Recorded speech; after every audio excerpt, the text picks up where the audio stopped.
Hi friends, ఈరోజు secret of long హెయిర్కి homemade oil చూపిద్దాం అనుకుంటున్నా ఫ్రెండ్స్. అయితే ఈరోజు నేను ఏమేమి తీసుకుంటున్నానంటే నా హెయిర్కి వాడేటివి. నా హెయిర్కి వాడడం వల్ల నా హెయిర్ చాలా లాంగ్ హెయిర్ పెరిగింది, మంచిగా షార్ట్గా ఉన్న హెయిర్ లాంగ్ అయింది.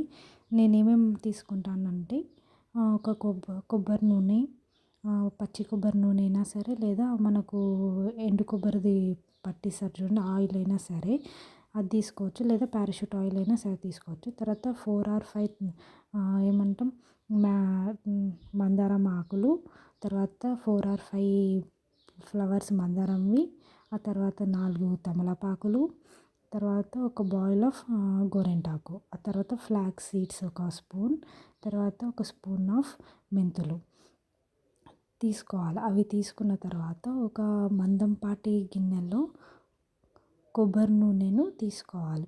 అదే ఎండు కొబ్బరి నూనె అయినా సరే, పారాషూట్ ఆయిల్ అయినా సరే తీసుకోవడం వల్ల ఏమైంది, మనం కాగబెట్టినప్పుడు గిన్నె అనేది కొంచెం మందంగా ఉండడం వల్ల ఆయిల్ అనేది బయటికి వెళ్ళకుండా ఉంటుంది, అలానే ఉంటుంది అన్నమాట. అది చిన్నగా స్టవ్ పెట్టుకొని కొంచెం ఆయిల్ అనేది వేడెక్కిన తర్వాత ఒక స్పూన్ ఆఫ్ మెంతులు, ఒక స్పూన్ ఆఫ్ ఫ్లాక్స్ సీడ్స్ వేయాలి. మెంతులు వేయడం వల్ల హెయిర్ చాలా బాగా గ్రోత్ అవుతుంది ఫ్రెండ్స్. అలానే డాండ్రఫ్స్ కానీ, పెయిన్లు కానీ ఏమన్నా కూడా పోతాయి. ఇంకా ఫ్లాక్స్ సీడ్స్ వేయడం వల్ల హెయిర్లో షైనింగ్ వస్తుంది. ఇంకా దానివల్ల హెయిర్ అనేది మంచి స్మూత్గా అయిపోతుంది ఫ్రెండ్స్. అలానే మందారం పువ్వులు, మందారం ఆకులు, గోరింటాకు, తమలపాకు ఇవన్నీ వేసి కలపకుండా మూత పెట్టాలి. అది పెట్టాలి, అలా పెట్టి దాన్ని అలానే ఉంచాలి, సిమ్లో పెట్టి ఉంచాలి. ఎప్పుడన్నా స్టవ్ అది ఆయిల్ చేసుకునేటప్పుడు సిమ్లోనే చేసుకోవాలి, లేదా మళ్ళీ మాడిన అంత వాసన టైప్ వస్తుంది. మధ్యలో చూసుకుంటుంటే మధ్యలో కలుపుతూ ఉండాలి స్లోగా.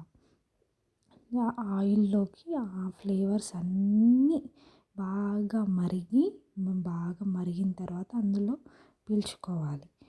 అలా మధ్యలో మనం చెక్ చేసుకుంటూ ఉండాలి. ఈ ఆయిల్ మాత్రం ఖచ్చితంగా నేను చెప్పగలుగుతా ఫ్రెండ్స్, ఇది 6 months వాడండి. ఈ ఆయిల్ మీకు హెయిర్ ఫాల్ అంటూ ఉండదు, నేను ఇస్తాను. తర్వాత డాండ్రఫ్ అంటూ ఉండదు, పెయిన్లు ఉండవు.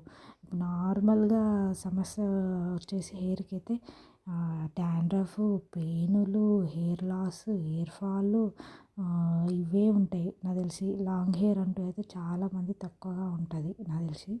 ఇదైతే హోమ్మేడ్ కాబట్టి అన్నీ న్యాచురల్గానే, మనం ఎలాంటి కెమికల్స్ వాడతలేం. ఆయిల్ చూడండి, ఆయిల్లో చూస్తుంటే కలర్ ఇంకా చేంజ్ కాలేదు, ఇంకా టైం పడుతుంది. మనం సిమ్లో పెట్టుకొని మాత్రమే ఇది చేయాలి. ఆ తర్వాత బాగా మసిలిన తర్వాత ఈ ఆకులంటూ మొత్తం బ్రౌన్ కలర్ అయిపోతాయి. బాగా బ్రౌన్ కలర్ అయిపోయిన తర్వాత ఆ ఆయిల్ చూస్తే ఆయిల్లోకి కలర్ చేంజ్ అవుతుంది చూడండి.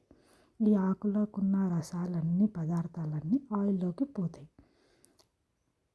అలా వెళ్ళినప్పుడు ఆయిల్ అంటూ ఆ కలర్ చేంజ్ అనేది అవుతుంది. మీరు చూడండి వీడియోలో, మీకు అప్పుడే కలర్ చేంజ్ కనిపిస్తూనే ఉంటుంది.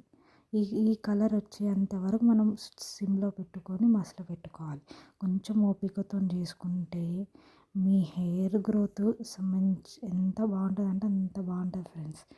మళ్ళీ మీరు ఎలాంటి కెమికల్స్ వాడాల్సిన అవసరం కూడా ఉండదు.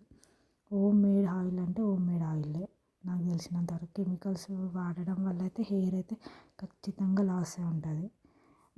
ఈ విధంగా కలర్ వస్తుంది.